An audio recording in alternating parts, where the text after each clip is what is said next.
มาติดตามเบิ่งข่าวสารกันเพิ่มเติมซึ่งว่าเจ้าที่การวัดอัมพาวันไสยรามคุ้มหม่วงแก้วก็ได้มีการมอบเครื่องบริโภคมูลค่า2 ล้านกว่ากีบให้แก่โรงเรียนมอต้นสงเมืองสระสมบูรณ์ในวันที่24 กันยายน 2025คุ้มหม่วงแก้วพระอาจารย์จันดีสายทะวีสุขกรรมการองค์การพุทธศาสนาสัมพันธ์ลาวเมือง ซึ่งว่าคณะองค์การพุทธศาสนาสัมพันธ์ลาวเขตสงหน้าแก้วเอาเจ้าอธิการวัดอัมพาวันสัญลามคุ้งหมวงแก้ว ที่ขึ้นกับบ้านใหญ่พัฒนานาแก้วพร้อมด้วยเท่าแก่เหนียวโฮมภายในบ้าน ได้นำเอาข้าวสารเหนียวจำนวน2 ซองน้ำดื่ม10 แพ็คและมี3 แก๊สรวมมูลค่าอยู่ที่2,500,000 กีบมามอบให้แก่โรงเรียนมัธยมต้นสง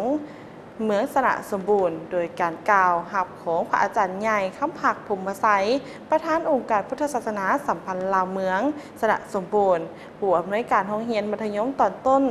สมบูรณ์ก็คือเมืองสระสมบูรณ์ซึ่งว่าได้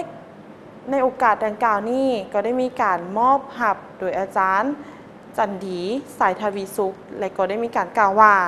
การมอบเครื่องช่วยเหลือในครั้งนี้ก็เพื่อเป็นการประกอบส่วนเข้าในการสุขโยส่งเสริมวิทยางานการศึกษาของโรงเรียนมัธยมตอนต้นส่งของเมืองโดยเฉพาะแมนให้ครูอาจารย์พร้อมด้วยน้องนักเรียนที่อาศัยพักเสาอยู่ที่วัดหลวงของเมืองซึ่งว่าได้มีเครื่องบริโภคที่จำเป็นใช้ในแต่ละวันและนอกจากนั้นพระอาจารย์จันดีสายทวีสุขพร้อมด้วยเฒ่าแก่แนวโฮมภายในบ้านก็ได้สืบต่อมีการมอบเปนอนเสื้อผ้าห่มหมอนสาดและก่อนน้ำดื่มกาแฟรวมมูลค่าอยู่ที่2 ล้านกีบให้แก่คณะครูอาจารย์โรงเรียนมัธยมศึกษาสมบูรณ์เมืองสระสมบูรณ์เพื่อสุขยูเวียกงานของโรงเรียนดังกล่าวตืบอีกและโรงเรียนมัธยมต่อต้นสง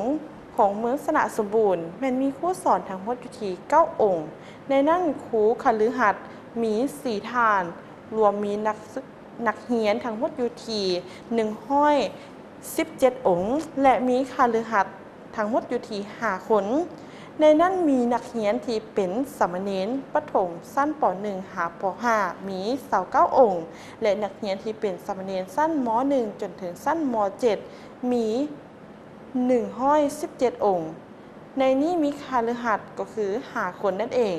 ซึ่งว่านี่ก็เป็นทางด้านข่าวสารที่เขาอยากมาแนะนำให้ท่านผู้ชมรู้จักไปน้ำกันนั่นก็คือเป็นเวียกงานที่ว่าทางด้านเจ้าที่การวัดอัมพาวันสัญลาพุ่มหมวงแก้วก็ได้มีการมอบเครื่องอุปโภคบริโภคมูลค่า2 ล้านกว่ากีบให้กับโรงเรียนมอต้นส่งเมืองสระสมบูรณ์นั่นเองผสมเข้าใจข่าวจากสื่อมวลชนเมืองสระสมบูรณ์